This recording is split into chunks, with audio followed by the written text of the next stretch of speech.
menunya. Ini aja. In Christ alone will I glory, though I could pride myself in battles won. Suaraku kedengeran nggak sih? Kedengeran. Lagi nggak usah pakai headset ya. I overcome. Sudah bisa pakai headset. Oh, I could stop and count successes like diamonds in my hands, but those trophies could not equal to the grace by which I stand. In Christ alone, Selamat malam. Malam Evan mau nyanyi ya? Mau nyanyi. Iya toh nyanyi toh. Nyanyi saja tidak mau. Kakak, jangan ya. Kemarin ya, Pan. Lagi piket kakak Ei. Oh iya ya. Kakak di mana nih kakak? Di studio. Ih, sedap ya. Piket ada kakak. Teman-teman yang lain. Yang lainnya acang semua. Saya didampingi PKP. Happy birthday. Ya maaf. Evan ulang tahun kan? Selamat ulang tahun Om Evan. Selamat berkati, sehat terus. Makasih maaf. Puji Tuhan. Jangan lupa traktirannya ditunggu. Ini habis naik pangkat berarti langsung ulang tahun berarti langsung naik pangkat. Amin. Ayo.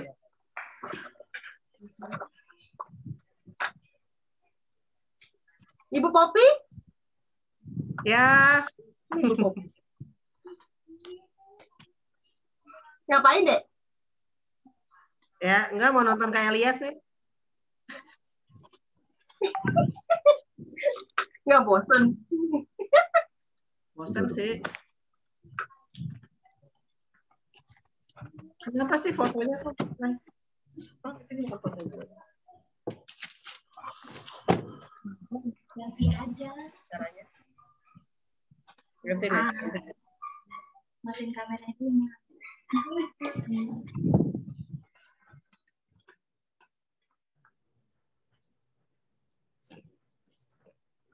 Harican. Selamat malam. Selamat malam. Saya ganti kostum dulu.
Selamat malam teman-teman semua.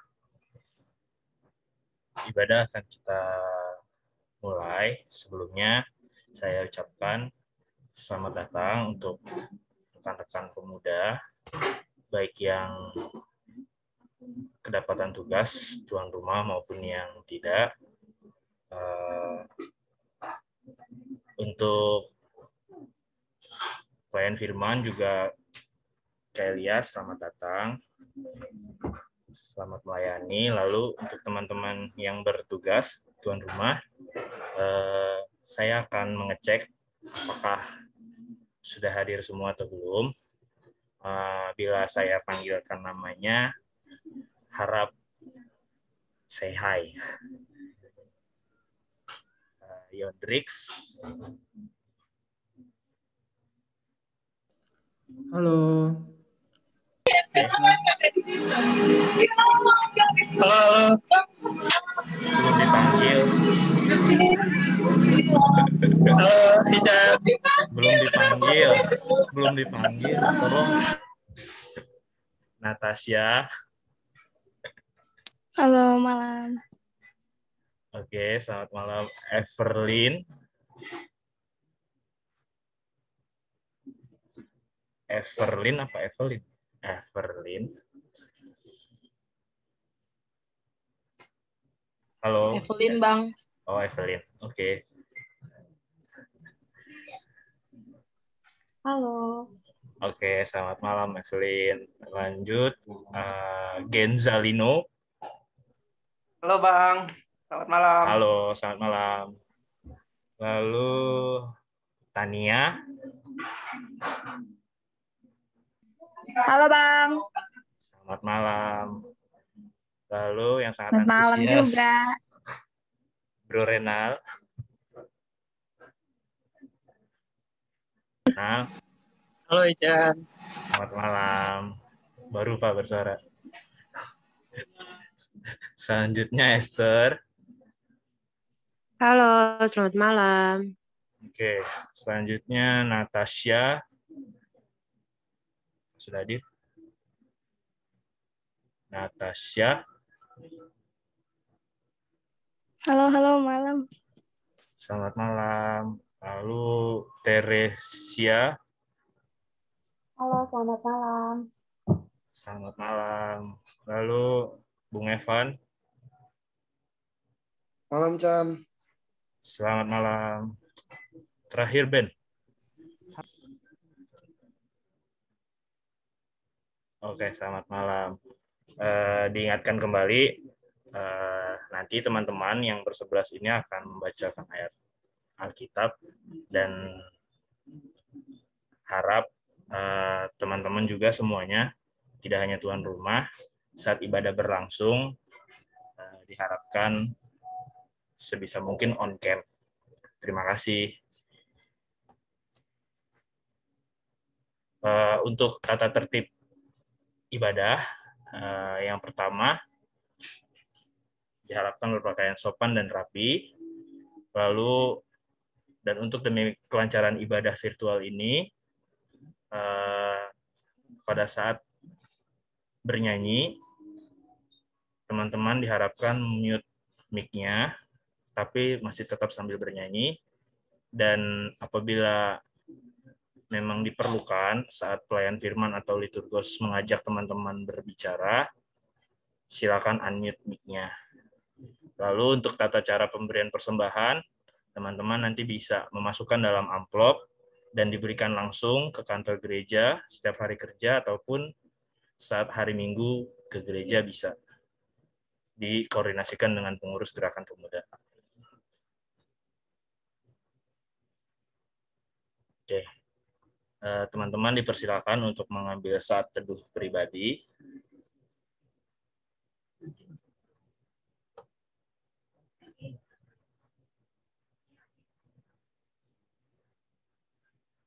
Saat teduh selesai.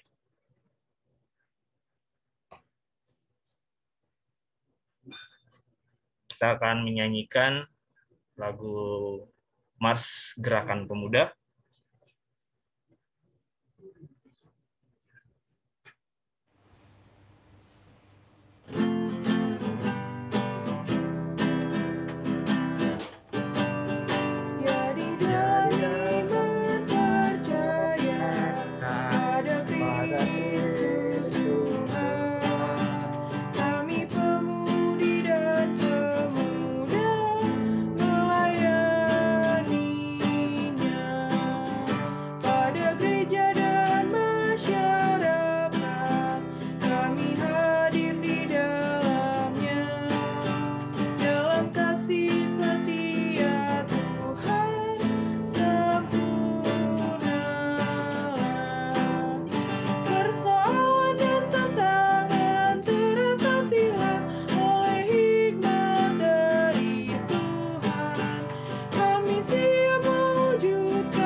Nyanyian pembukaan kita terambil dari judul lagu Satukanlah Hati Kami.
Mari kita satu dalam doa.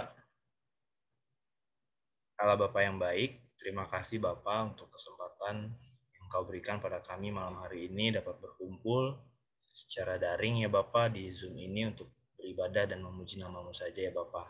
Ya Bapa, kiranya Bapa berkati ibadah ini dari awal pertengahan hingga akhirnya, agar apa yang terjadi pada malam hari ini itu turut kehendak-Mu saja ya Bapa. Ya Bapa, mungkin ada teman-teman kami yang masih dalam perjalanan, kiranya Engkau pertibakan mereka di tujuan mereka untuk bisa dapat bergabung ibadah pada malam hari ini dengan selamat, tidak kurang satu apapun. Terima kasih Bapa, dalam nama Anak-Mu yang kudus kami telah berucap syukur. Amin.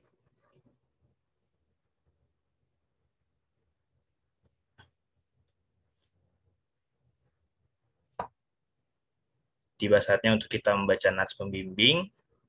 Teman-teman bisa membuka Alkitab teman-teman dari Yeremia 9 ayat 23 hingga ke 24. Yeremia 9 ayat 23 hingga 24. Saya akan membacakannya. Yeremia 9 ayat 23 hingga ke 24 yang beginilah firman-Nya. Beginilah firman Tuhan, janganlah orang bijaksana bermegah karena kebijaksanaannya. Janganlah orang kuat bermegah karena kekuatannya.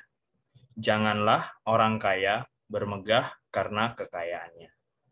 Tetapi siapa yang mau bermegah, baiklah bermegah karena yang berikut, bahwa ia memahami dan mengenal aku, bahwa akulah Tuhan yang menunjukkan kasih setia, keadilan, dan kebenaran di bumi. Sungguh, semuanya itu kusukai. Demikianlah firman Tuhan.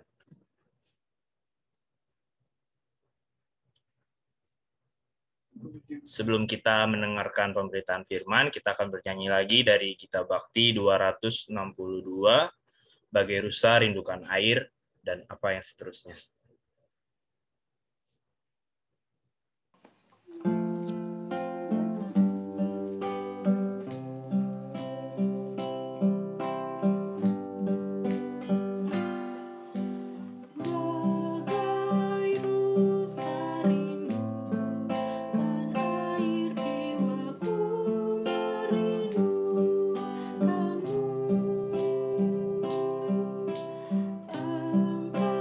Engkau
Rekan-rekan yang terkasih, rekan-rekan pemuda, mari kita persiapkan hati dan pikiran kita kepada Tuhan untuk masuk di dalam pemberitaan firman Tuhan.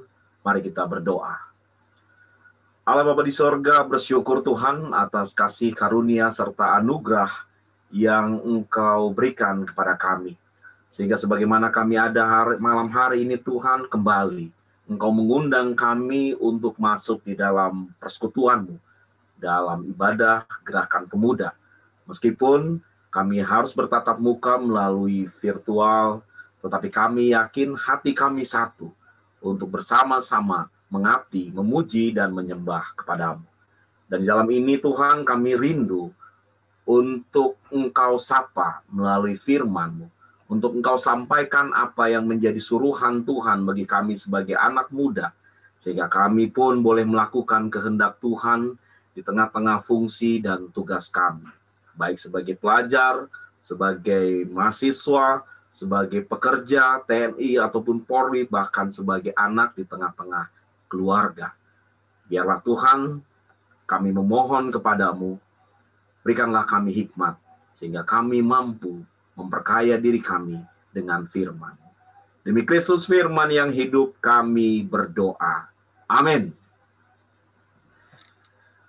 Baik rekan-rekan pemuda yang terkasih di dalam Tuhan kita Yesus Kristus, sebelum kita membaca firman Tuhan, saya mau menyampaikan beberapa hal. Yang pertama adalah kondisi pandemi belum berakhir tentunya. Akan tetapi di tengah kreativitas dan di tengah apa yang kita miliki, kita bisa membuktikan bahwa Tuhan ada. Gereja tidak dibatasi dengan tembok. Dimanapun kita saat ini kita sudah bisa beribadah. Dimanapun Tuhan hadir, meskipun dalam ruang virtual ini. Dan hal yang kedua yang harus kita bangga sebagai anak-anak muda, kalau ada ungkapan dulu mungkin kita pernah mendengar sama-sama ya, bahwa pemuda harapan bangsa, pemuda adalah harapan masa depan. Tetapi hal itu sudah nggak berlaku lagi teman-teman pada kesempatan tahun ini nih. Bahkan dalam kondisi pandemi ini, yang saat ini hal itu, ungkapan itu diganti dengan pemuda harapan saat ini. Pemuda dibutuhkan saat ini. Karena apa? Kita bisa membuktikan sendiri di mana peranan pemuda nomor satu, khususnya di tengah-tengah kehidupan gereja. Saya berpikir dan membayangkan seolah-olah saat ini mata Tuhan sedang tertuju kepada anak-anak muda.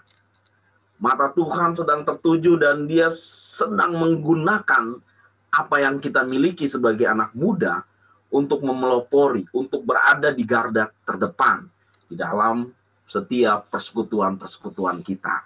Nah, itu kita harus bangga karena dulu mungkin ini saya pakai saya untuk melayani, tetapi mungkin gereja melihat sebelah mata atau banyak hal seperti itu. Tetapi saat ini dicari pemuda. Pemuda adalah sebuah harapan saat ini. Dia ada di depan.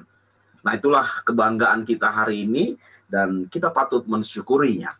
Bahkan lebih daripada itu, hari ini kita mau belajar satu hal. Ketika konteks bahwa pemuda saat ini dibutuhkan, di mana kalau kita bertanya atau melihat kembali sosok sebagai pemuda, pemuda itu dikenal dengan pemuda yang kuat, pemuda yang penuh kreativitas, pemuda yang tangguh, yang mampu melakukan segala sesuatu. Saat ini kita dipaksa untuk berlari dalam dunia digitalisasi, berlari dari era modernisasi. Awalnya kita nggak bisa, tetapi kita berusaha untuk bisa.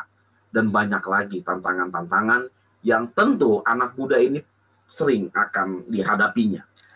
Nah, rekan-rekan pemuda yang terkasih dalam Tuhan, dalam konteks itu, kembali ke dalam diri kita pribadi, saat-saat ini juga tentu kita sedang mempersiapkan masa depan secara pribadi pemuda. Banyak hal yang kita lakukan, banyak hal yang kita sedang tata pada saat ini. Jadi kalau saya analogikan, mungkin saat ini kita sedang menaikkan anak-anak tangga sampai dengan di puncak. Tentu saya yakin teman-teman punya sebuah harapan, impian, saya akan mau jadi seperti ini. Nah, proses itu saat ini sedang berjalan. Ada yang sudah mencapai satu titik, tadinya saya belum bekerja, sekarang saya sudah bekerja. Awalnya saya belum memiliki motor, sekarang saya sudah memiliki motor. Dan banyak lagi contoh-contohnya. Nah, firman Tuhan yang kita akan sama-sama pelajari pada malam hari ini adalah satu hal yang mungkin menurut kita itu hal biasa. Tetapi dari hal biasa itu akan menjadi luar biasa kalau kita tidak sungguh-sungguh memperhatikannya. Maka saya mengambil tema pembacaan Alkitab kita atau tema renungan yang akan saya sampaikan itu berbicara tentang kesombongan awal dari kejatuhan. Mari kita buka kitab 2 Tawarikh 26 ayat yang pertama sampai dengan ayatnya yang ke-23. Dan tadi saya di WA oleh pengurus Gerakan Pemuda, sudah dipersiapkan para hambanya untuk para pembaca-pembaca Alkitab kita. Siapa yang membacakannya? Saya persilakan. Kita akan membacanya 2 Tawarikh pasalnya yang ke-26 ayat yang pertama sampai dengan ayatnya yang ke-23. Saya persilakan. Baik, beginilah firman Tuhan. Raja Uzia. Segenap bangsa Yehuda mengambil Uzia yang masih berumur 16 tahun dan menobatkan dia menjadi raja menggantikan ayahnya Amazia. Ia memperkuat Elot dan mengembalikannya kepada Yehuda sesudah raja mendapat perhentian bersama-sama dengan nenek moyangnya. Uzia berumur 16 tahun pada waktu ia menjadi raja dan 52 tahun lamanya ia memerintah di Yerusalem. Nama ibunya ialah Yekolya dari Yerusalem. Ia melakukan apa yang benar di mata Tuhan, tepat seperti yang dilakukan Amazia ayahnya. Ia mencari Allah selama hidup Zakaria, yang mengajarnya supaya takut akan Allah. Dan selama ia mencari Tuhan, Allah membuat segala usahanya berhasil. Maka majulah ia berperang melawan orang-orang Filistin dan membongkar tembok Gat, Yakne, dan Asdod, lalu mendirikan kota-kota di sekitar Asdod dan di lain-lain wilayah orang Filistin. Allah menolongnya terhadap orang Filistin dan terhadap orang Arab yang tinggal di Gurbaal dan terhadap orang Meunim. Orang-orang Amon membayar upeti kepada Uzia, namanya termasyhur sampai ke Mesir karena kekuatannya yang besar. Uzia mendirikan menara di Yerusalem di atas pintu gerbang sudut, di atas pintu gerbang lebak, dan di atas penjuru, serta mengokohkannya. Ia mendirikan juga menara-menara di padang gurun dan menggali banyak sumur. Karena banyak ternaknya, baik di dataran rendah maupun di dataran tinggi. Juga ia mempunyai petani-petani dan penjaga-penjaga kebun anggur di gunung-gunung dan di tanah yang subur, karena ia suka pada pertanian. Selain itu, Uzia mempunyai tentara yang sanggup berperang, yang maju berperang dalam laskar-laskar menurut jumlah anak buah yang dicatat oleh Panitera Yeiel dan penata usaha Maasea. Di bawah pimpinan Hananya, salah seorang panglima raja. Kepala pahlawan-pahlawan yang gagah perkasa itu seluruhnya jumlah 2.600 orang.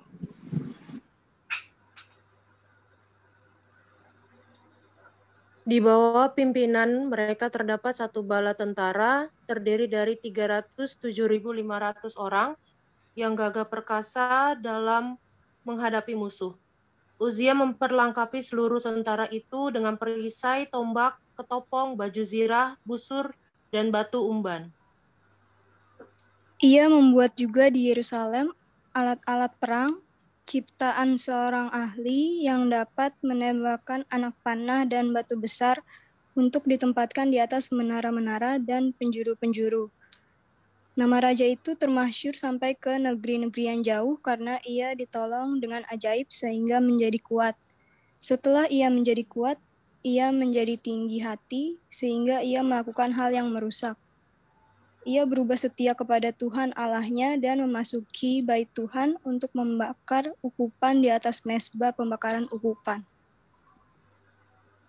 Tapi Zakaria mengikutinya dari belakang bersama 40 Tuhan orang-orang yang mereka berdiri di depan Raja Uzia dan berkata kepadanya, "Hai Uzia, kita tidak berhak membakar titipan kepada Tuhan, hanyalah imam keturunan Harun yang telah dikuduskan yang berhak membakar titipan. Keluarlah dari tempat kudus ini, karena engkau telah berubah setia. Engkau tidak akan memperoleh kehormatan dari Tuhan Allah karena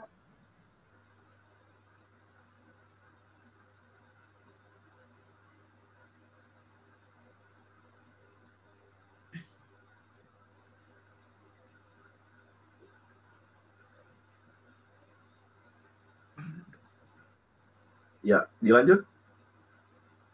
Oke.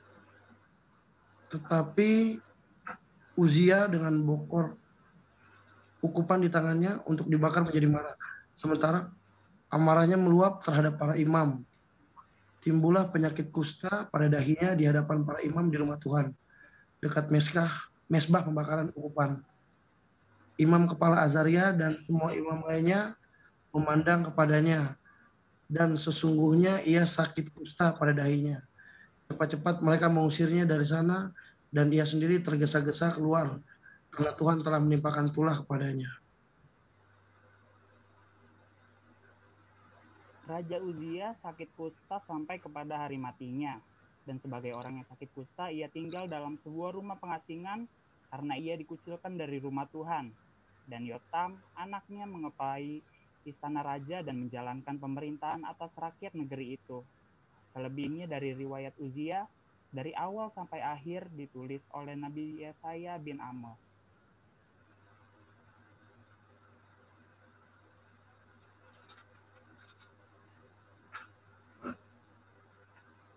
Ayat 23.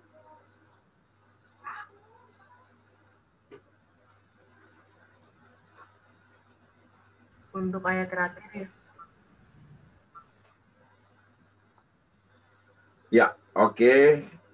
Ayat 23, kemudian Uzia mendapat perhentian bersama-sama dengan moyangnya, dan ia dikuburkan di samping nenek moyangnya di ladang.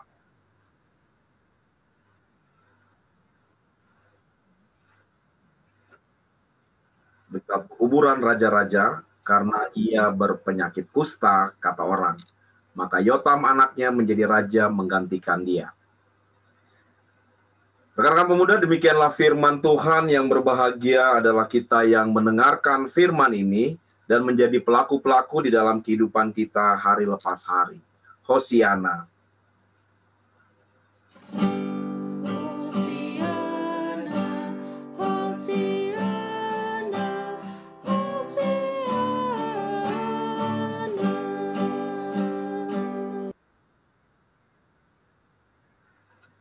Baik, rekan-rekan pemuda yang terkasih, bacaan kita hari ini adalah sebuah kisah tentang Raja Uzia. Tentang Raja Uzia adalah kisah dimulai dari awal sampai dengan akhirnya. Nah, saya pengen dulu menyapa beberapa rekan-rekan pemuda dalam hal saya pengen dibantu nih. Apa sih kesan teman-teman pemuda ketika membaca tentang sosok Raja Uzia? Mari kita meneropong nih. Misalkan gini, wah si Uzia ini ternyata Bung Uzia ini orangnya kurang ajar ya. Dia tuh udah dikasih baik tapi dia begini. Oh si Uzia ini ternyata orangnya luar biasa.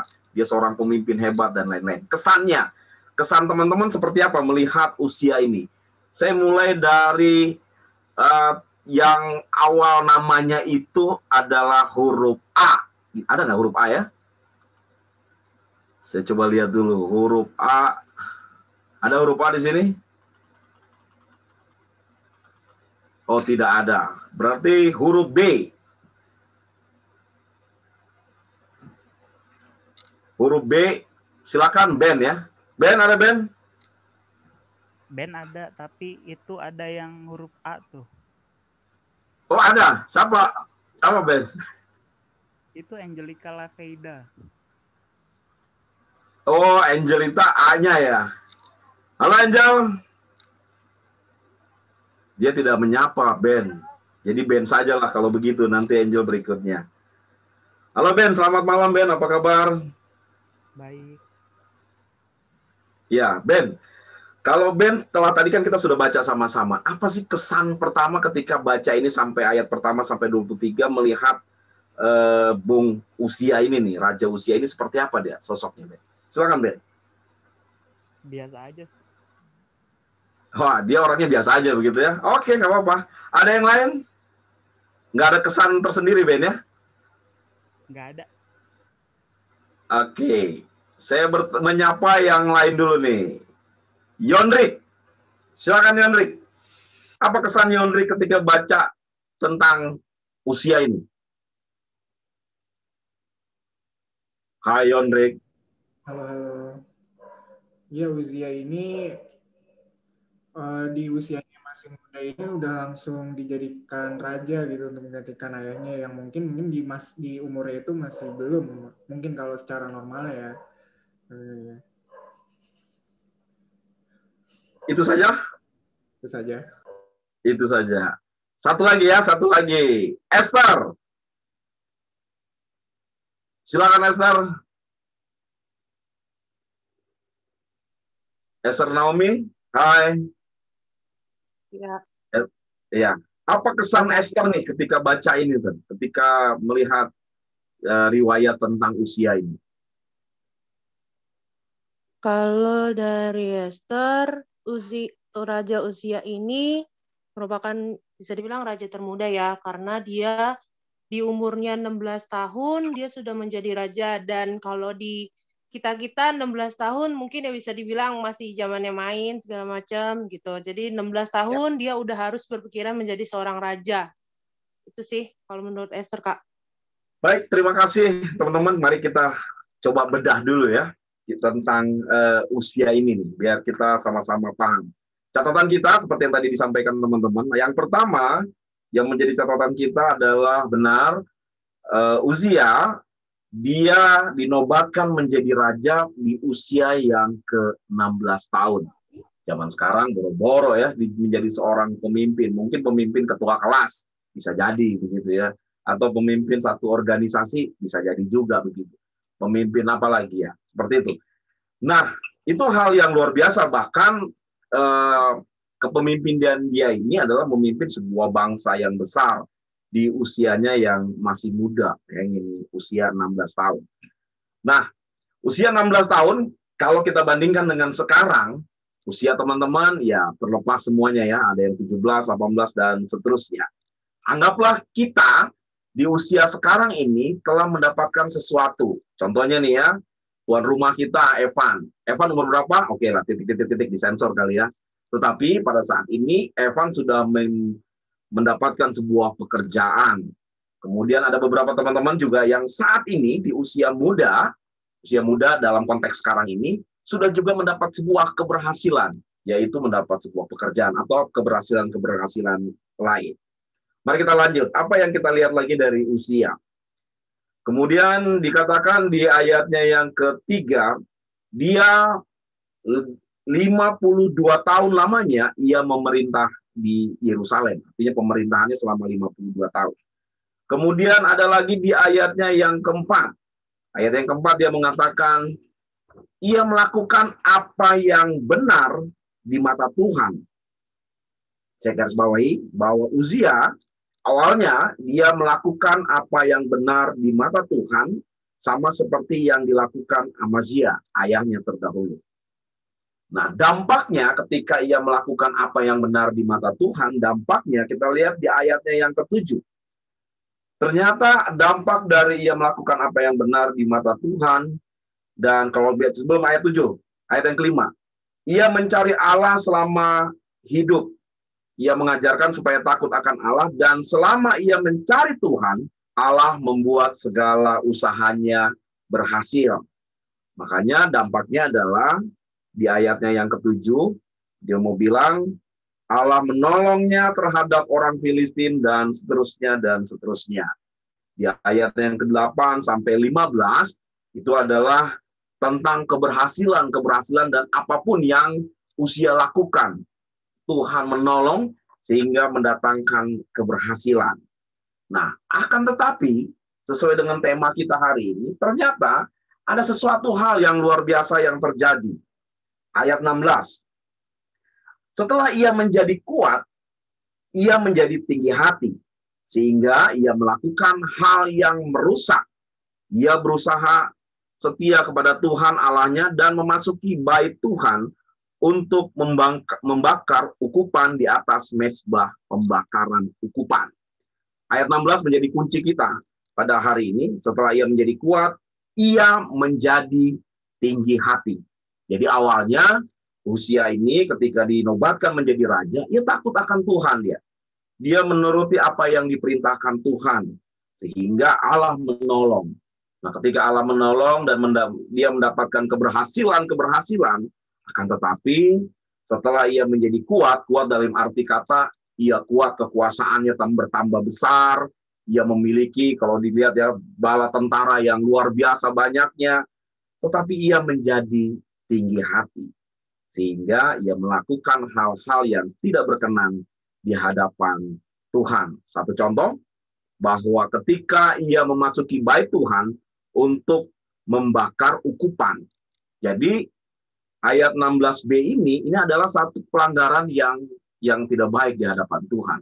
Karena dalam konteks perjanjian lama, sudah ada orang-orang yang ditetapkan Allah, orang-orang Lewi pada saat itu, yang ditetapkan Allah, para imam, untuk melakukan persembahan-persembahan. Jadi raja pun sebenarnya tidak punya hak. Tetapi Uzia mengatakan, ya karena saya raja, ya nggak ada urusan sama para imam. Biar saja karena saya berkuasa, saya yang akan mempersembahkan kepada Tuhan. Niatnya bagus begitu ya, akan mempersembahkan. Tetapi ada ketinggi hatinya ini, ada kesombongan itu, yang akhirnya semua aturan-aturan dalam konteks perjanjian lama diterobos oleh dia. Nah, itu beberapa catatan kita tentang Uzia ini. Nah, rekan-rekan pemuda yang terkasih, mari kita bicara sekarang di dalam konteks bacaan kita tentang kesombongan itu sendiri.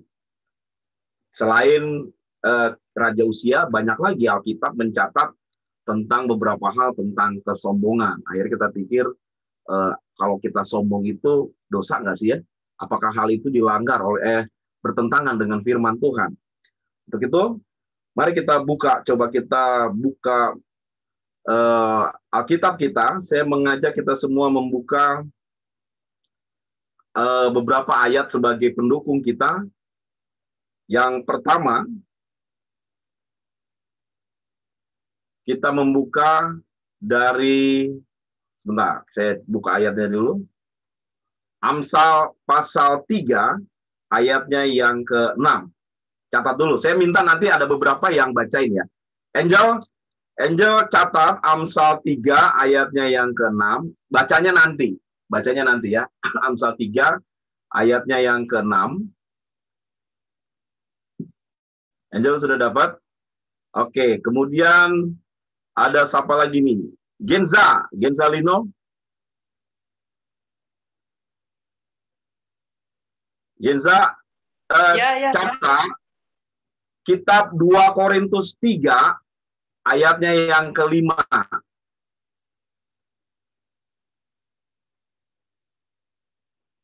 Sudah. Kemudian satu lagi. Tania. Ada Tania? Ya, Kak. Tania, Kak. ya, buka Matius pasal 7 ayat 12.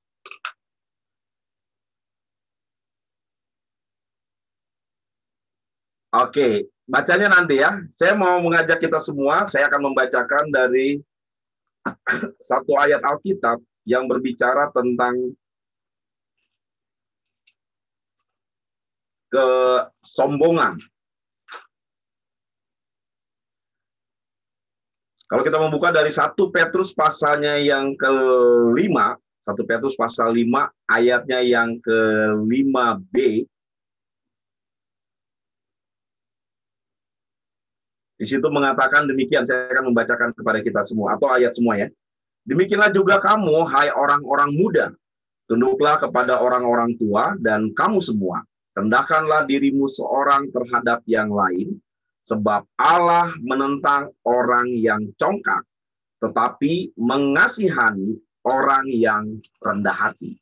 Jelas, Firman-Nya jelas bahwa Allah menentang orang yang congkak, tetapi kebalikannya ia mengasihani orang yang rendah hati. Nah, ayat ini mau mengajarkan bahwa pencongkakan akan membuat kita hancur, dan kesombongan itu sendiri akan membuat kita jatuh. Jadi penekanannya adalah kepada teman-teman pemuda, ketika saat ini kalian sedang berusaha, berjuang untuk mencapai cita-cita, untuk bekerja semaksimal mungkin, ingat, kecongkakan akan membuat kita hancur, dan kesombongan akan membuat kita jatuh. Banyak sekali contohnya, dan Raja Uzia ini adalah contoh konkret di dalam firman Tuhan yang berkaitan tentang hal-hal, baik itu kesombongan dan juga kecongkakan. Lalu apa yang harus kita lakukan agar kita terhindar dari rasa sombong itu, dari karakter sombong itu?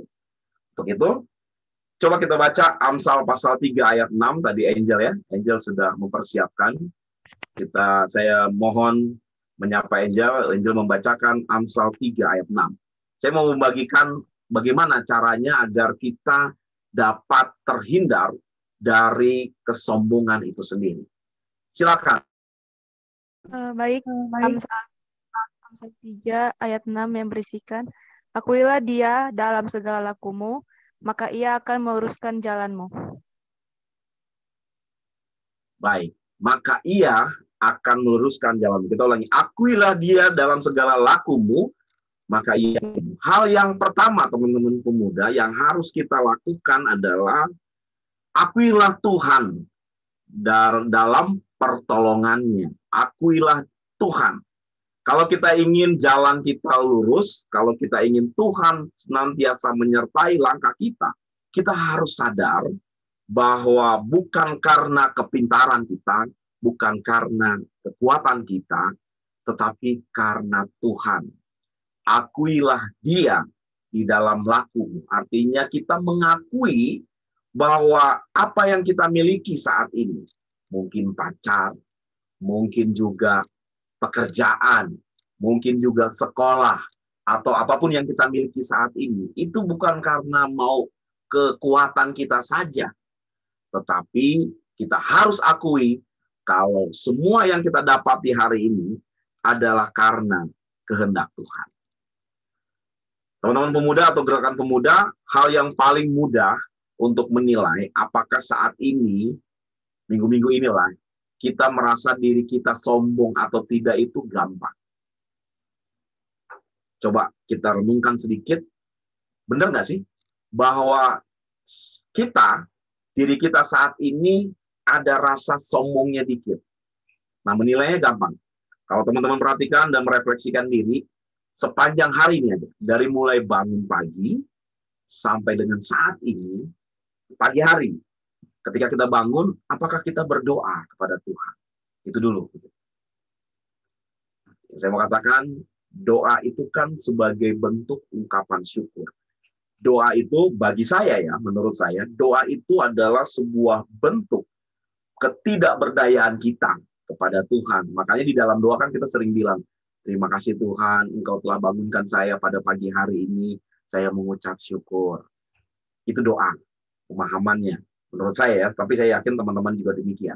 Nah, ketika kita tidak berdoa atau kita tidak menjalin hubungan hari ini aja sama Tuhan, bisa dikatakan bahwa kita ini adalah orang-orang yang sombong. Karena apa? Karena merasa, nggak usah berdoa lah, gue udah bangun pagi. Nggak usah berdoa lah, kok toh sepanjang hari ini bisa gue lakukan. Malamnya nggak usah berdoa lah, toh semua yang gue kerjain udah selesai kok. Semua banyak orang-orang yang bantu gua, dan saya juga punya kemampuan melakukan berbagai hal, beres semua. Capek, tidur. Itu juga merupakan sebuah ungkapan, oh ternyata kalau kita melihat diri kita, wow, sombong sekalinya kita. Bahwa di balik itu semua sesungguhnya Tuhan menyertai perjalanan kehidupan kita hari ini. Nah, rekan-rekan pemuda yang terkasih di dalam Tuhan, harus kita sadari, apapun yang kita kerjakan, apapun yang kita lakukan, kepintaran yang kita miliki, kemampuan, semuanya adalah karena anugerah Tuhan. Kalau kita punya apa yang kita miliki hari ini, kesuksesan kita, yakin dan percaya, semuanya karena anugerah Tuhan. Itu hal yang pertama. Ketika kita mau menyampaikan dan menyatakan bahwa saya ada sebagaimana saya ada hari ini karena Tuhan, tentu kita akan terhindar dari yang namanya kesombongan itu sendiri. Hal yang berikutnya, hal kedua, bagaimana caranya kita agar tidak menjadi sombong. Mari kita buka 2 Korintus pasal yang 3, ayatnya yang ke-5. Tadi siapa yang bacain ya? Saya. Ya, Lino silakan. 2 Korintus 3 ayat yang ke-5. Saya persilakan. Oke. 2 Korintus 3 ayat ke-5. Dengan diri kami sendiri, kami tidak sanggup untuk memperhitungkan sesuatu seolah-olah pekerjaan kami sendiri. Tidak, kesanggupan kami adalah pekerjaan Allah. Ya, satu lagi saya lupa. Ada Tania ya. Satu lagi dan siapa nih? Yang bisa bacakan buat kita semua. Selain 2 Korintus 3 ayat 5, ada satu ayat lagi. Ulangan pasal 8 ayatnya yang ke-14. Ulangan pasal 8 ayatnya yang ke-14. Feby lah yang bacain buat kita.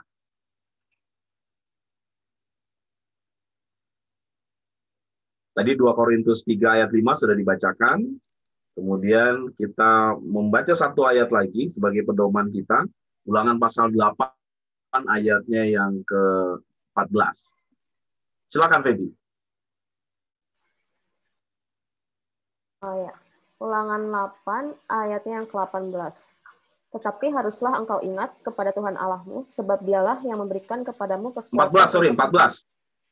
Oh, 14. Ulangan 8 ayatnya yang ke-14. Jangan engkau tinggi hati sehingga engkau melupakan Tuhan Allahmu yang membawa engkau keluar dari tanah Mesir, dari rumah perbudakan. Ya, baik. Teman-teman, hal yang berikutnya yang perlu kita perhatikan adalah mengutip dari 2 Korintus 3 ayat yang 5, sama seperti hal yang pertama, jangan pernah merasa diri kita ini hebat. Jangan pernah merasa setelah kalian dapat pekerjaan, setelah kalian menempati satu posisi, diri kalian adalah hebat. Perjalanan kita masih panjang.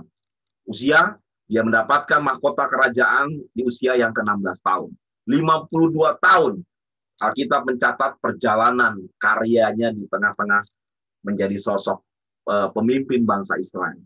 Tapi ternyata ada hari-hari, ada waktu-waktu khusus ketika dia jatuh di dalam dosa kesombongan itu sendiri. Allah akan menghancurkan segala sesuatu. Jadi saya mau katakan jangan pernah merasa diri kalian hebat. Karena bagi Tuhan, kita ini hanyalah hanyalah sebuah debu biasa. Coba bayangkan, sebelum pandemi, mungkin kita semua memiliki rencana yang besar di tahun 2020 ke atas, sampai dengan 2021. Banyak orang yang sudah merencanakan pernikahan. Banyak orang yang sudah merencanakan pesta besar. Akan dilakukan dengan berbagai event-event dan lain-lain. Akan tetapi, ketika dihajar dengan pandemi COVID ini, habis semua. Semua terputar 180 derajat. Bahkan kita pun berkumpul sudah tidak boleh. Nah, artinya saya mau katakan hal itulah yang mau menyatakan ketidakberdayaan kita di hadapan Tuhan. Dengan mudah, Tuhan bisa membalikkan apa yang sudah menjadi rencana kita. Jadi, bagaimana caranya kita tidak menjadi sombong? Jangan pernah merasa diri kita hebat. Karena di dalam diri kita, ada Tuhan yang mengatur segala rencana kita. Nah, berkaitan dengan Ulangan 8 ayat 14, jangan pernah lupa. Yang perlu kita ingat adalah jangan pernah kita lupa dari mana asal kita. Ulangan 8 ayat 14 kan tadi mengatakan, jangan engkau tinggi hati sehingga engkau melupakan Tuhan yang telah membawa engkau keluar dari tanah Mesir. Kita ada saat ini karena Tuhan. Semua proses perjalanan kita dari kecil kemudian sampai dengan sebesar ini, sampai dengan seusia kita ini, itu berasal dari Tuhan. Tuhan yang sudah merencanakan. Jadi jangan lupa. Ibaratnya kalau saya mau katakan, kacang itu jangan lupa kulitnya. Bahwa kita berasal daripada Tuhan. Pada saat teman-teman bekerja, pasti teman-teman berdoa. Tuhan, hari ini saya mau tes pekerjaan. Tuhan, tolong saya agar saya lulus tes dan saya diterima dari sebuah pekerjaan. Lulus begitu. Tuhan, saya besok mau ulangan umum. Saya minta tolong Tuhan berikan saya kekuatan, kemampuan sehingga saya boleh selesai, boleh lulus di dalam sekolah. Benar, lulus. Lalu terkadang kita lupa, dulu itu pernah kita berdoa, kita meminta sama Tuhan. Jadi artinya jangan pernah melupakan bahwa semua proses itu pernah ada satu kali kita memanjatkan doa yang sungguh-sungguh kepada Tuhan, meminta sehingga Tuhan sudah berikan kepada kita apa yang kita miliki saat ini. Bahkan dulunya kita sibuk aktif di gereja ya. Aktif di gereja, banyak seperti itu ya. Menjadi pengurus gerakan pemuda 2 periode, terus-terusan begitu melayani. Kemudian kan dia hanya berpegang teguh dengan satu ayat. Cari dulu kerajaan Allah, maka segala sesuatu akan dilengkapi. Berarti saya harus aktif dulu pelayanan. Setelah aktif-aktifnya melayani, Tuhan kasih kerjaan yang luar biasa baik. Akhirnya, terima kasih Tuhan. Ini Engkau adalah sebuah anugerah. Karena saya melayani Tuhan, Tuhan berikan yang terbaik. Ketika dia masuk di dalam dunia pekerjaan, dimintalah. Kenapa udah jarang lagi ikut ibadah gerakan pemuda? Saya sibuk. Kenapa nggak pernah lagi menjadi ikut aktif di dalam pelayanan pemuda? Saya sibuk, pulangnya malam terus, dan lain-lain. Alasan-alasan yang semuanya bagi saya adalah sebuah klasik. Kita lupa bahwa dulu itu kita rajin di gereja. Karena kerajinan itu Tuhan memperhitungkan segala sesuatu sehingga kita mendapatkan pekerjaan. Tetapi setelah kita mendapatkan pekerjaan, kita lupa gerakan pemuda. Padahal kita lahir dari gerakan pemuda. Kita bisa nulis surat, bikin konsep surat, bikin proposal, gara-gara ikut panitia di gerakan pemuda.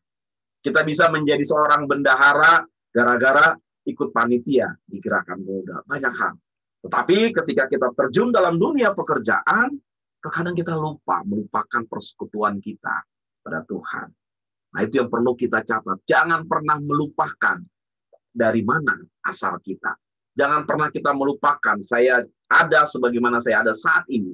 Itu karena siapa?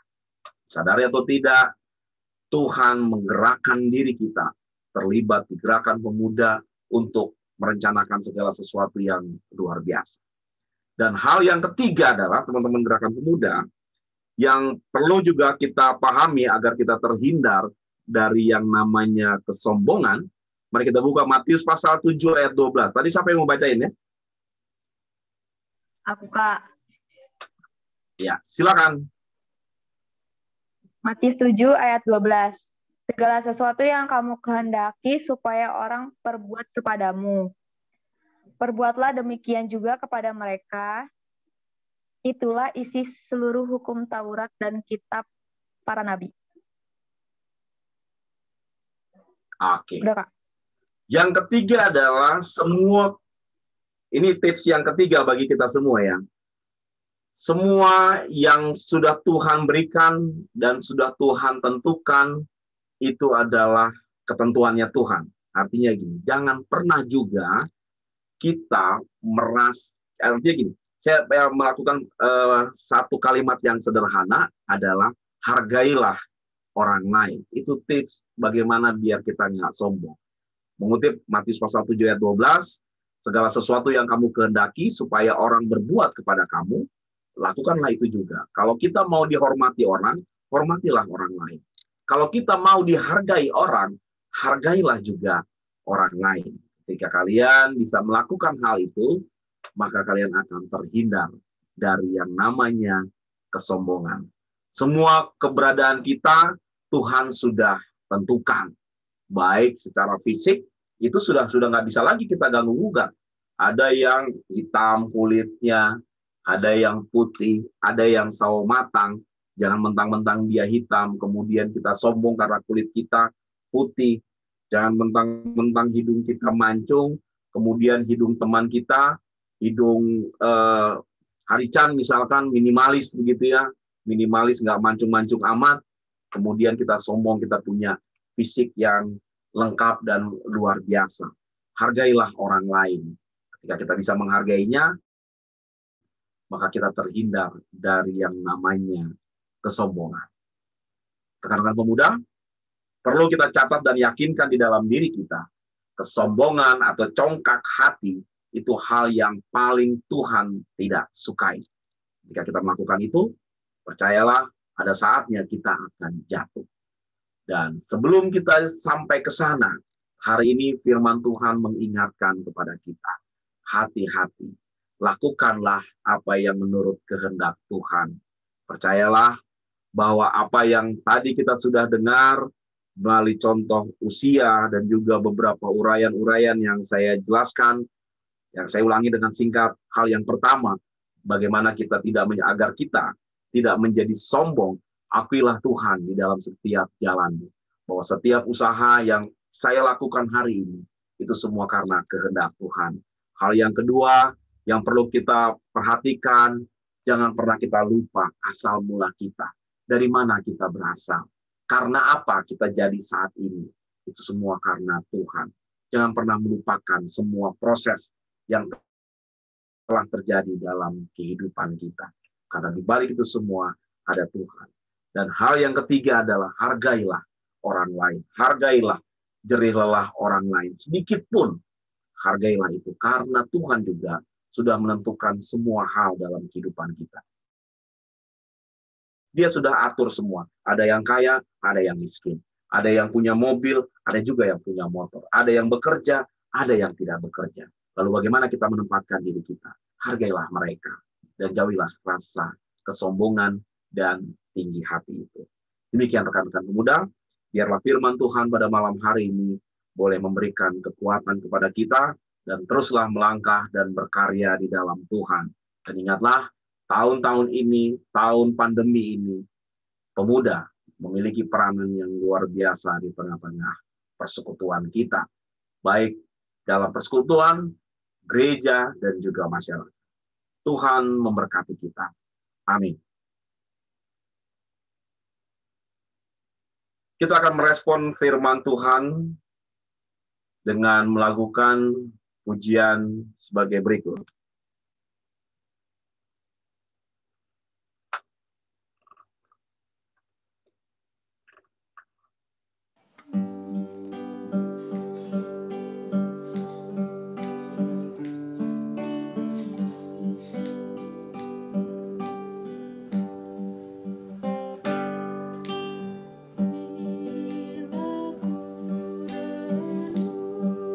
Dosaku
Mari kita masuk di dalam doa syafaat kita.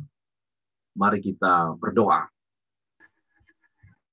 Allah Bapa di sorga, terima kasih Tuhan. Engkau adalah pemuda agung yang pada hari ini mau menyatakan kasih-Mu kepada kami, anggota gerakan PB Petra Bogor. Ketika firman disampaikan, firman itu boleh mengingatkan kepada kami akan keberadaan kami di tengah-tengah pemuda. Semua prestasi yang Engkau telah anugerahkan kepada kami. Semua hal kebaikan-kebaikan yang Engkau berikan kepada kami. Baik itu pekerjaan kami, pendidikan kami, bahkan keluarga, serta Engkau memberikan orang tua yang luar biasa di dalam kehidupan kami. Itu semua karena kehendak-Mu. Tuhan, Engkau mengingatkan kami untuk tidak tinggi hati, untuk tidak sombong. Karena segala sesuatu yang kami miliki saat di orang lain. Yang mungkin di antara kami, di antara keberadaan kami, banyak juga teman-teman kami, saudara-saudara kami, yang tidak memiliki apa yang kami miliki saat ini. Tapi biarlah kami boleh menghargai dan menghormati mereka. Sehingga dengan rasa rendah hati, kami boleh saling membangun kebersamaan di tengah-tengah persekutuan gerakan pemuda. Kami sebagai pengurus, kami sebagai anggota, biarlah kesombongan ini Engkau mau patahkan di dalam diri kami masing-masing. Yang ada adalah kerendahan hati, kebersamaan, dan sukacita untuk senantiasa melayani Tuhan melalui semua program kerja di tengah-tengah gerakan pemuda. Dan saat ini ketika kami sedang mempersiapkan program kerja, memasuki anggaran tahun kegiatan 2021-2022, Tuhan juga kiranya menyertai semua hal yang telah dituangkan, ide-ide kami, kreativitas kami, dan kami mau yakin dan memohon kepadamu.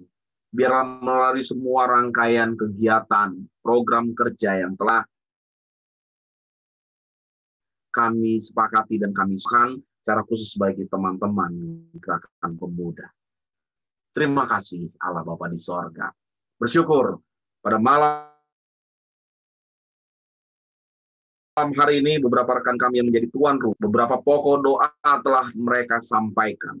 Ini adalah bentuk ketidakberdayaan kami, bentuk kerendahan hati kami. Untuk itu kami memohon kepadamu Tuhan, untuk beberapa rekan-rekan kami yang pada hari ini menyampaikan pokok doa. Rekan kami John Briggs, di dalam kesehatan, di semua hal yang menjadi tanggung jawab John Briggs di tengah-tengah keluarga. Kesehatan secara khusus. Terima kasih Tuhan. Melalui kegiatan virtual, secara online, dan juga beberapa hal, new normal, kami mau menyatakan hal itu adalah respon dari rasa syukur kami atas kesehatan yang Engkau berikan. Untuk itu ya Tuhan, biarlah Engkau tetap memberkati Yondik bersama keluarga, memberikan kesehatan senantiasa, sehingga setiap anggota keluarga boleh terus melakukan fungsi dan tugasnya. Bagi Natasha, kami memohon Tuhan, Engkau juga memberkati kesehatan keluarga, pekerjaan, kedua orang tua, kakaknya, sama pendidikan dari adik-adiknya Tuhan. Tuhan kiranya boleh hadir di tengah-tengah kehidupan keluarga, menyertai, memberkatinya. Untuk rekan kami Evelyn, yang saat ini juga menaikkan doa untuk kehidupan dalam dunia pekerjaannya. Secara khusus untuk kakaknya yang saat ini bekerja di luar negeri, agar ia boleh senantiasa diberikan kesehatan, kemampuan, dan diberikan kelancaran dalam pekerjaannya. Dan juga untuk Papa yang sedang melakukan isolasi mandiri. Tuhan kami percaya, kuasa darah Kristus boleh memulihkan dengan cepat, dan kami yakin pada saatnya nanti akan Engkau pulihkan dan Engkau sembuhkan. Terima kasih Allah Bapa di sorga. Kami yakin karya Tuhan akan bekerja di tengah-tengah keluarga dari rekan kami Evelyn, secara khusus untuk orang tuanya yang saat ini menderita sakit. Buat Genzalino Immanuel, Tuhan keluarganya, ibunya, dan juga saudara-saudaranya di Wamena, Papua, Rio, yang ada di Jakarta, keluarganya yang ada dimanapun mereka berada. Ya Tuhan, Engkau memberkati keluarga dari Genzalino di Bogor, keluarga besar Halatu Mahupale, dan keluarga Pelupesi yang ada di Jawa sampai dengan di Papua. Keterbatasan kami dibatasi dengan waktu, dengan ruang, dengan wilayah. Tetapi Tuhan kan kepada keluarga ini, sehingga mereka pun boleh tetap menjalin kasih, memberkatinya, mengurapinya, sehingga kebersamaan di tengah-tengah keluarga tetap tercipta. Engkau juga memberkati kesehatannya mereka. Terima kasih Bapa di sorga. Berdoa bagi Hana yang saat ini kuliah semester ini lebih memuaskan. Dia memohon kepadamu ya Tuhan pada hari ini, agar dalam masa pendidikan yang saat ini hasil akan memuaskan. Tuhan, Engkau dengar seruan hati dari Hana Putri Titania ini. Kami percaya Tuhan, bahwa pertolongan-Mu, jamahan-Mu akan membuktikan itu semua kepada rekan berkasih kami ini. Buat saudara kami juga, rekan kami, Renaldi Saroingsong. Kami percaya Tuhan, dia juga mau menaikkan doanya yang paling kuat buat COVID segera selesai. Sama seperti apa yang kami harapkan semuanya. Bahwa akan ada pemulihan yang Engkau berikan di tengah-tengah kehidupan berbangsa dan negara, secara khusus di dalam kehidupan di dunia ini. Kesulitan-kesulitan yang terjadi di tengah pandemi ini, biarlah Tuhan mampukan kami, agar kami mampu melewati segala sesuatu. Meskipun Engkau izinkan ini terjadi, tetapi Engkau tidak meninggalkan kami begitu saja. Kami yakin Engkau adalah Allah Immanuel yang akan memberikan kami kekuatan. Bagi saudara-saudari kami, Esther Naomi Pasaribu, Tuhan di dalam karya perjalanan kehidupannya, saat ia harus melanjutkan pendidikan, Tuhan kiranya membukakan jalan. Semua proses yang akan dilakukan, semua pembidangan dan banyak hal yang akan dihadapinya. Kami memohon Tuhan memberkati dan menyertainya. Karena kami percaya bahwa rancangan Tuhan adalah rancangan damai sejahtera. Dan hal itulah yang akan berlaku atas saudari kekasih kami, Esther. Buat Natasha Weno, ya Tuhan, kami juga berdoa untuk keluarganya, agar selalu diberikan kesehatan dan dilancarkan dalam dunia pendidikannya. Tuhan tetap hadir di tengah-tengah keluarganya, boleh menyertai dan memberkati. Buat Teresia Karesina, kami memohon kepadamu, ya Tuhan, Engkau memberkati kesehatan, kesuksesan, makin rajin lagi, giat belajar lagi, itulah yang menjadi permohonan di dalam doa. Pokok doanya, ia mau berkomitmen Tuhan agar Tuhan menyertai, sehingga ia boleh senantiasa memberikan dirinya, baik untuk keluarganya, dan juga untuk kehidupan persekutuannya. Bapa di sorga, kami mengucap syukur. Kami berdoa buat saudara kekasih kami, Evander Junior Tala. Tuhan, terima kasih. Engkau menyertai kehidupannya, sehingga Engkau mau menyatakan anugerah. Saat ini ia boleh menjadi anggota TNI. Dan ia boleh berencana Tuhan untuk terus berkarya di dalam dunia kemiliterannya. Kami juga memohon Tuhan memberkatinya. Dengan bertambahnya usia, maka bertambah pula anugerah dan juga kasih yang Tuhan berikan kepadanya. Terima kasih Bapa di sorga. Ketika ia menaikkan doa ini, maka ia juga boleh terbeban akan adiknya, Olivia Tala, yang saat ini sedang melaksanakan pendidikan TNI Angkatan Udara di Jogja. Tuhan berikan penyertaan, sehingga ia pun di dalam melakukan proses pendidikannya, boleh terhindar dari segala sakit penyakit, segala bencana, sehingga ia boleh lulus dan boleh bersaksi melalui pekerjaannya. Bapa di sorga, kami berdoa juga buat saudara kekasih kami, Ben Elliot Huta Barat, di dalam dunia pendidikan, dan saat ini, di saat nantinya lulus, ia boleh langsung mendapatkan pekerjaan. Itulah keinginan kami. Dan semua rangkaian doa yang disampaikan melalui pokok-pokok doa ini, inilah harapan kami Tuhan. Inilah keinginan rekan-rekan pemuda kami. Karena mereka boleh menyatakan atas dasar keyakinan mereka bahwa Tuhan yang adalah pemuda agung, yang berkuasa atas kehidupan mereka, yang berkuasa atas masa depan mereka, sehingga mereka memohon kepadamu.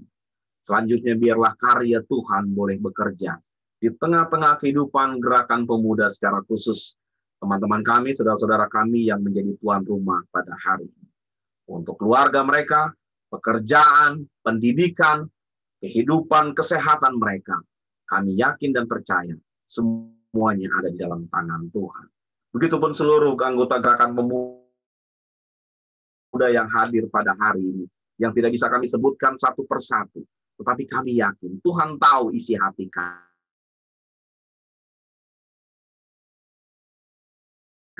Tuhan tahu apa yang kami butuhkan. Biarlah kami boleh berserah diri kepadamu. Dan kami mau menyerahkan semua lika-liku perjalanan kami di dalam tangan Tuhan. Kami membutuhkan pertolongan dan penyertaan Tuhan, sehingga kami tetap melangkah di jalan yang benar dan terus membangun benteng iman kami. Berdoa bagi gereja kami, berdoa bagi PHMJ, pendeta kami, berdoa bagi seluruh presbiter, seluruh pengurus pelkat, komisi dan kepanitiaan yang ada.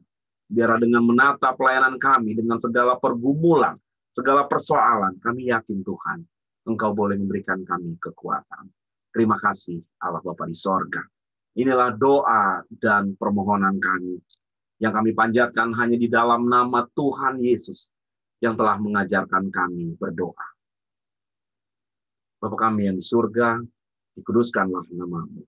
Datanglah kerajaan-Mu, jadilah kehendak-Mu di bumi seperti di sorga. Berikanlah kami pada hari ini makanan kami yang secukupnya. Dan ampunilah segala kesalahan kami, seperti kami sudah mengampuni orang yang bersalah kepada kami. Dan janganlah membawa kami dalam pencobaan, tetapi lepaskan kami daripada yang jahat.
Tiba waktunya kita untuk memberikan persembahan.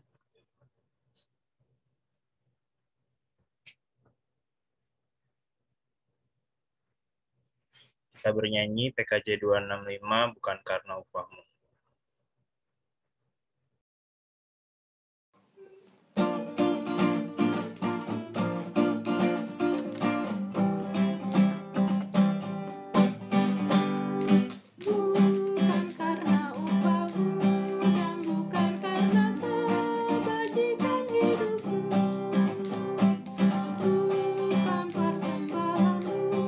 Bukan pula hasil perjuanganmu,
Mari kita bangkit berdiri untuk mendoakan persembahan kita.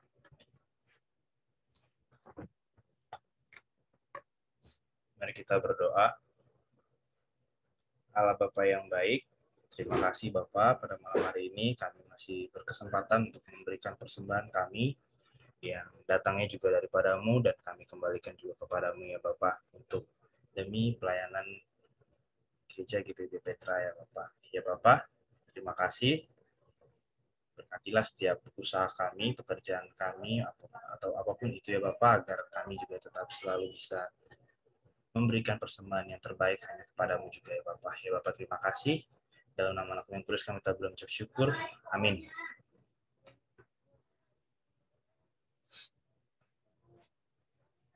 Silakan untuk warta GP. Ya. Shalom rekan-rekan pemuda. Selamat malam. Ucapan terima kasih buat Kak Elias sebagai pelayan firman malam hari ini. Semoga Tuhan selalu memberkati pelayanan kakak.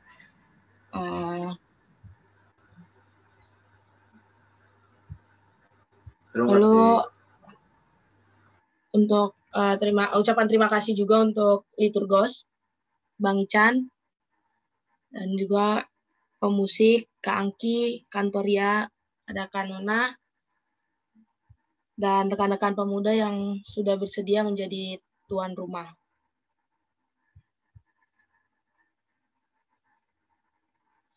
Tata cara pemberian persembahan, persembahan dimasukkan ke dalam amplop dan diberikan langsung ke kantor gereja setiap hari kerja, dari hari Selasa sampai Sabtu. Lalu koordinasikan dengan pengurus gerakan pemuda.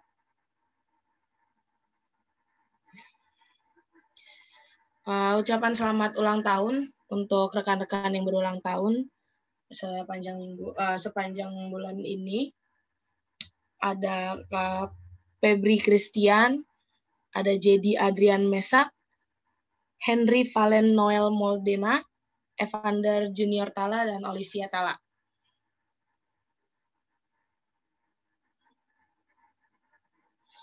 Akan diadakan lagi ibadah rutin Gerakan Pemuda pada hari Sabtu tanggal 6 Maret 2021 jam 7 malam.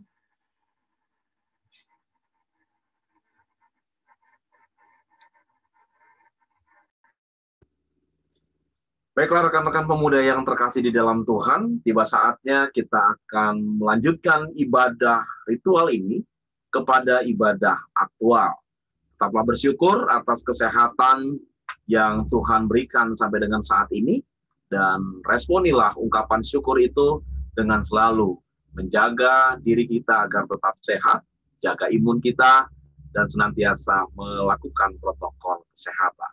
Dan ingatlah, apa yang kita miliki saat ini, persampaikanlah itu, berikanlah itu untuk hormat dan kemuliaan nama Tuhan. Maka firman Tuhan yang kita dengar, lakukanlah dalam kehidupan kita saat ini, sampai dengan selama-lamanya. Kirim Jemaat 339, Maju Laskar Kristus.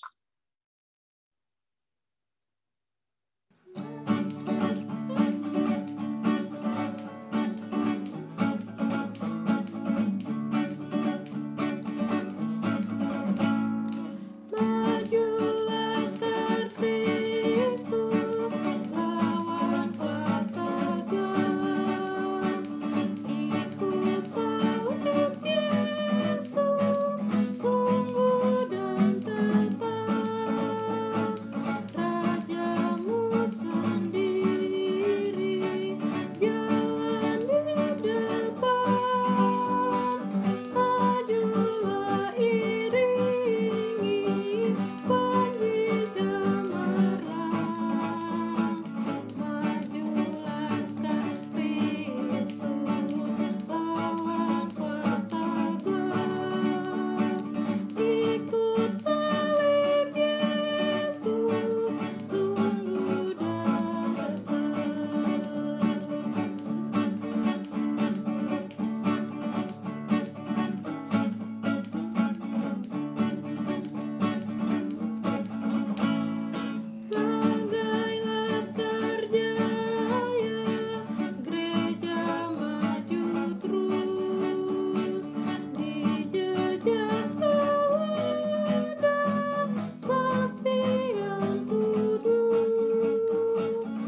Arahkanlah hati dan pikiranmu kepada Tuhan, serta terimalah berkat-Nya.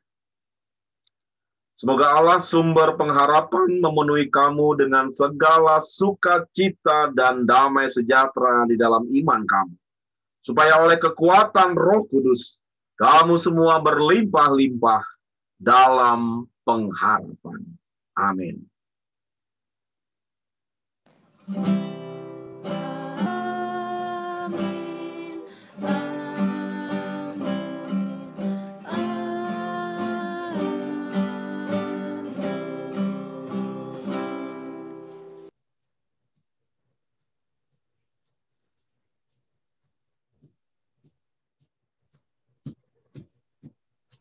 Rekan-rekan pemuda,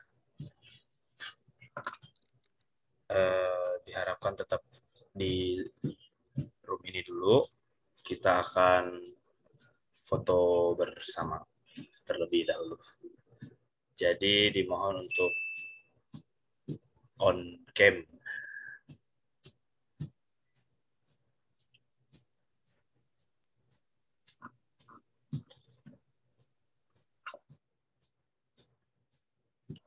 Silakan operator.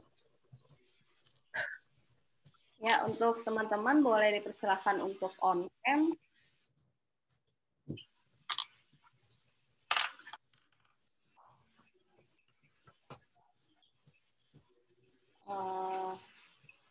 Ute, Janet, lagi nih. Esther, udah ya. Oke, kita akan foto 2 kali. Aku akan hitung, jadi lihat ke kamera. 1, 3. Oke, satu lagi boleh gaya atau ngapain bebas lah ya. Ya, 1, 2, 3. Oke, terima kasih untuk rekan-rekan pemuda yang sudah hadir di malam hari ini. Semoga terberkati dengan firman yang sudah disampaikan. Sampai jumpa di ibadah rutin selanjutnya. Tuhan Yesus memberkati. Tuhan Yesus memberkati. Terima kasih kakak-kakak.